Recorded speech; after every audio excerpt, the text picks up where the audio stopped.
और इसलिए मैंने तय किया कि पहले मैं किसान बहनों भाइयों के बीच जाऊंगा और आपके बीच आया हूं तो आपके प्रति प्रेम और श्रद्धा मन में रख के आया हूं और इस भाव के साथ आया हूं कि जो भी जायज समस्याएं किसानों की होगी वो पूरा करने में कोई कोर कसर नहीं छोड़ेंगे। अरे सरकार काय के लिए चला रहे हैं, कोई अफसरों के लिए थोड़ी चला रहे हैं। अफसर तो जाके थे, अगर कोई चीज आएगी तो देखेंगे, हल करेंगे। और ये जैसा आप कहते हैं अन्न के हम भंडार भरेंगे लेकिन कीमत पूरी लेंगे और सरकार का कर्तव्य है कि कीमत पूरी देने में जी जान लगा दें और उसमें हम कसर नहीं छोड़ेंगे। आज आपने, वैसे मैं किसान संघ का इसलिए आभार प्रकट करता हूं कि जब मुख्यमंत्री वल्लभ भवन में बैठे और पूछे कि क्या हाल है तो कई बार कहते हैं सब ठीक ठाक है साहब, बढ़िया चल रहा है, लेकिन फील्ड में कई बार स्थिति अलग मिल जाती है। और इसलिए जरूरी है कि किसान के बीच में से जो चीजें आए वो सरकार के सामने सही ढंग से रख दी जाए। और मैं तो आपको प्रणाम करता हूं, आप रखते जाओ, हम करते जाएं। और जब बीच में किसान मंच होता है, अभी किसान संघ के हमारी टीम किसानों की समस्याओं को लेके आई थी। हमने कहा बाहर क्या को बैठा, वल्लभ भवन में बैठेंगे और अकेले मुख्यमंत्री नहीं बैठेंगे, मंत्री भी बैठेंगे और अफसर भी बैठेंगे, क्योंकि मुख्यमंत्री, मंत्री और अफसर है तो किसानों के लिए है, जनता के लिए। इसलिए तो ये सारी व्यवस्था है। और किसान संघ समय समय पर सही समस्या रखता है तो मैं मानता हूं कि इसमें वो हमारे सामने सही स्थिति रखता है और हमारा धर्म पूरा करने में हमारी मदद करता है। मैं तो आपका आभारी हूं। कई चीजों पर चर्चा हुई है और इस चर्चा के अनुरूप किसान मंच के साथ किसान संघ का किसान मंच केवल ये नहीं कि जब बड़ी संख्या है तभी आए, हर 3 महीने में हम किसान मंच करेंगे और इन सब समस्याओं पर, क्योंकि एक के बाद एक समस्याएं तो आती रहती है, समस्याएं दुनिया है तो आती रहेंगी एक साथ। ऐसा थोड़ी कि आज बात होगी तो कल कोई समस्या ही नहीं रहेगी, तो वो हमारा सिलसिला जारी रहेगा। आज आपने अनेकों समस्याएं मेरे सामने रखी है। पहली चीज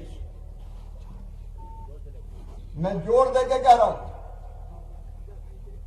कि बिना किसान की मर्जी के कोई जमीन उसकी अधिग्रहित नहीं की जाएगी। ये पूरे मध्य प्रदेश के लिए यूनिवर्सल होगा। विकास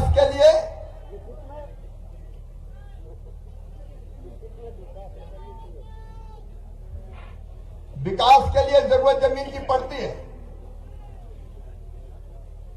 लेकिन वो जमीन जबरदस्ती नहीं ली जाएगी, किसान की सहमति से ही ली जाएगी, बिना सहमति के नहीं ली जाएगी।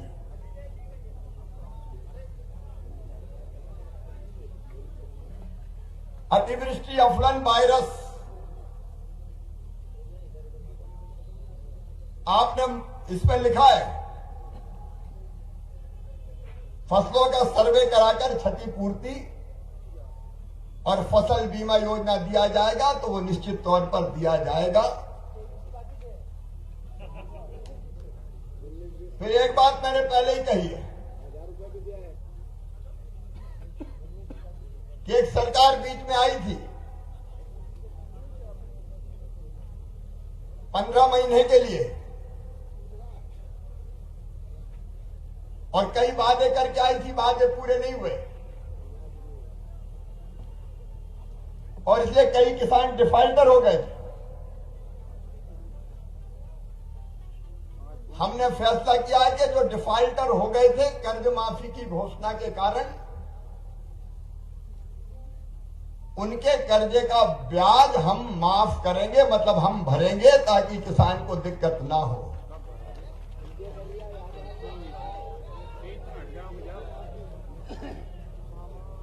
फिर आपने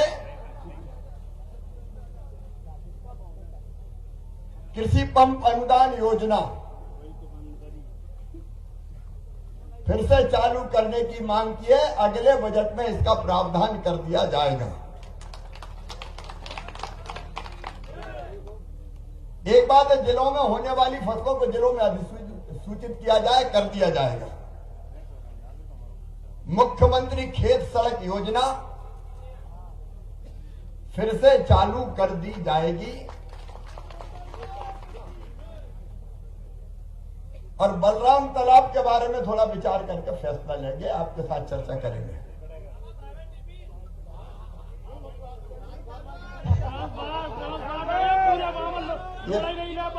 ये प्राइवेट डीपी और यार एक ही बात है ना, एक ही बात है।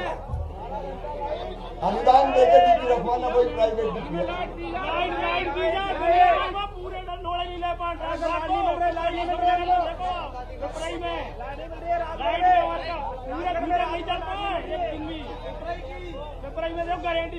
बोलिए भारत माता की। देखो रे भैया, ये मामई है जो ऐसे आंदोलन में आया, बाकी कोई आता है क्या बताओ? हम तो सीधे आएंगे और बीच में भी जाके बैठ जाएंगे। इसलिए पहले सुन लो, सुनाओ तो बोलो भारत माता की। इसके बाद गन्ना किसानों के बकाया की आपने मांग की है। मिल मालिकों से बात करेंगे और उनको विवश करेंगे कि वो बकाया किसान को वापस करें, किसान को वापस दें। जले हुए ट्रांसफार्मर 24 घंटे की कही, लेकिन 24 की जगह 36-32 हो जाए तो महाराज इसकी तो ये तो 4 नहीं बात है। अरे जल्दी भरवाएं, बदलवाएं, इस पे भी करें। नहर की मरम्मत, पूरे नहरों में जहां मरम्मत की जरूरत है मरम्मत करके टेल एंड तक पानी पहुंचे, इसमें कोई कसर नहीं छोड़ेंगे। और आप में से कई जानते हैं, एक जमाना था जब भिंड मुरैना जैसे इलाके में कभी पानी नहीं देखा था चंबल की नहरों का, उनको पक्की करके टेल एंड तक पानी पहुंचाने का काम किया था, तो भारतीय जनता पार्टी की सरकार ने किया था। और एक बात और मैं कहना चाहता हूं, और वो भी ध्यान रखना चाहिए कि 2003-4 तक मध्य प्रदेश में कुल सिंचित जमीन का रकबा था 7.5 लाख हेक्टर। कांग्रेस, राजा, नवाब, अंग्रेज सबने मिला के जो सिंचाई की जमीन, जितनी जमीन में सिंचाई की थी वो थी 7.5 लाख हेक्टर।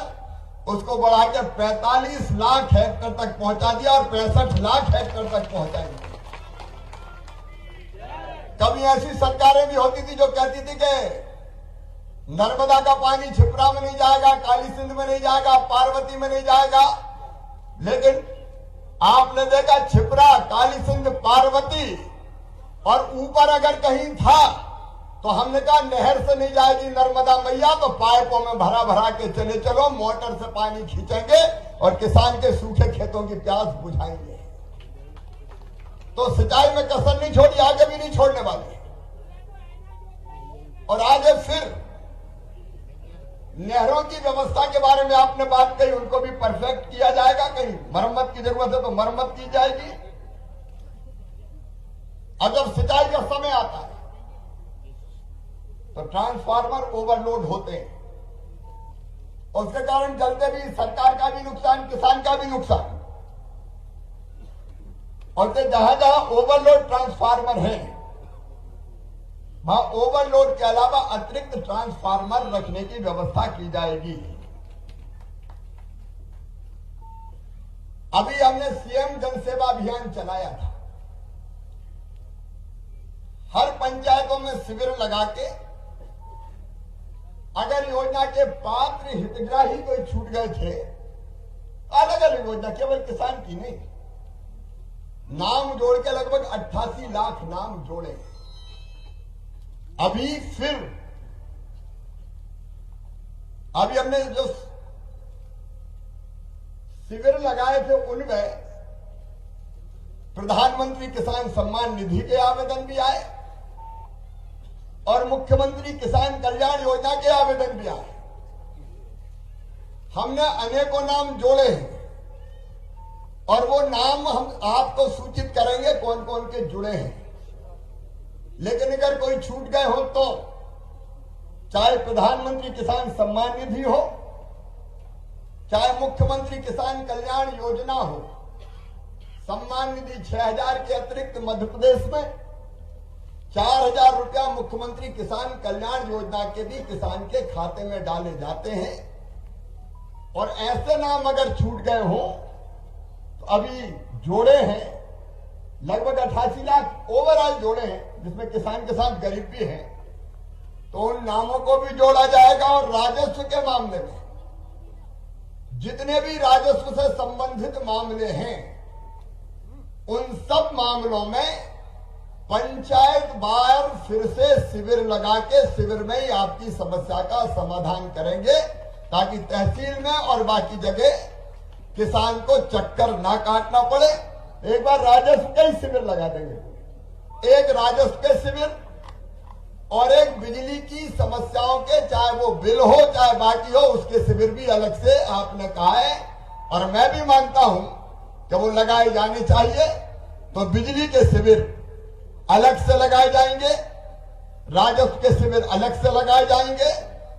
और आपने ये कहा है कि जमीन क्रय करने के बाद 7 दिन के अंदर नामांतरण भी कर दिया जाए, तो ये नामांतरण करने की व्यवस्था भी कर दी जाएगी, ताकि नामांतरण के लिए फिर भटकना ना पड़े। भगवान बलराम की अरे जब बोलो तो जोर से बोलो, भगवान बलराम की। इसके बाद पट्टे देने की, और ये कौन सी प्रदेश की मंडियों में मान्य परीक्षण हेतु टेस्टिंग मशीन, डॉकेट, तो ठीक है डॉकेट टेस्टिंग मशीन लगाएंगे। और उस समय किसान मंच में बात हुई थी बड़े तौल कांटे, तो वो बड़े तौल कांटे भी लगाए जाएंगे ताकि जल्दी तुलाई पूरी हो जाए। एफपीओ जो किसान संघ ने बनाए हैं उनके बारे में चर्चा विस्तार से मेरी हुई है, तो उस दिशा में हम लोग काम करेंगे। हमारे वनवासी आदिवासी क्षेत्रों में भूमिहीन किसानों को पट्टे वो परीक्षण करेंगे कि रेवेन्यू के हैं कि कौन, क्योंकि जो फॉरेस्ट के जमीन के पट्टे हैं वो केवल जनजाति किसानों को दिए जा सकते हैं। लेकिन जिन गरीब किसानों ने कई वर्षों से रेवेन्यू की जमीन पे कब्जा करके खेती की है, वर्षों हो गए, कई पीढ़ियां निकल गई, वो जमीन उनके नाम नहीं है। हम ये फैसला कर रहे हैं कि रेवेन्यू की जमीन भी जिनके पुराने कब्जे, अभी की बात नहीं करते, नहीं तो चरणों की जगह नहीं बचेगी, फिर कोई जगह नहीं बचेगी। पुराने कब्जे जिनके हैं उन सबको पट्टा देने की व्यवस्था की जाएगी, चाहे किसी भी जाति का किसान हो, वो सामान्य वर्ग का हो, पिछड़े वर्ग का हो या बाकी कोई और हो, क्योंकि वर्षों से खेती कर रहे हैं तो उसका भी हक है कि उस जमीन पर उसको परमानेंट पट्टा मिल जाए, ताकि झाबुआ, अलीराजपुर, छिंदवाड़ा, शहडोल, अनूपपुर, मंडला, डिंडोरी, बालाघाट और कहीं हो तो भाभी, अगर कोई छूट गया हो तो भाभी दे दो। पुराने अगर कर रहे हैं, पता चला कि 50 साल से कब्जा, तो क्यों नहीं देना चाहिए? खेती उसके पास है, पत्थर उखाड़े ठूंठ खोदे, जैसे तैसे खेती के लायक जमीन बनाई और फिर आगे रेवेन्यू वाले की तो सरकारी जमीन है। और इसलिए इसका भी समाधान किया जाएगा। और मैं फिर कह रहा हूं, अगर मुझे करना नहीं होता तो मैं आता ही नहीं, मैं तो उधर से निकल जाता, लेकिन किसानों का हूं। और इसलिए मैं फिर एक बात कहता हूं, कई बार सरकार को जमीन की जरूरत पड़ती है, बांध के लिए पड़ती है, नहर के लिए पड़ती है, शहरों के विकास के लिए पड़ती है, लेकिन फिर मैं कह रहा हूं, चाहे जो व्यवस्था करनी पड़े मैं करूंगा, बिना किसान के मर्जी के जमीन नहीं ली जाएगी। ये मैं जोर देकर कह रहा हूं। आप सब इतनी बड़ी संख्या में मध्य प्रदेश की राजधानी भोपाल आए, मैं आपका स्वागत करता हूं। और मिलेंगे, बार बार आएंगे, और कहीं भी मिल जाओगे तो वहां भी आके मिलूंगा और मिलकर समस्याओं का समाधान करेंगे। और जो गड़बड़ करने वाले लोग हैं, चाहे वो कोई हो, उनको नौकरी करने के लायक नहीं रहने दूंगा। एक बार मेरे साथ बोलिए, भारत माता की, भगवान बलराम की। बहुत बहुत धन्यवाद। कुछ चीजों पर विचार करके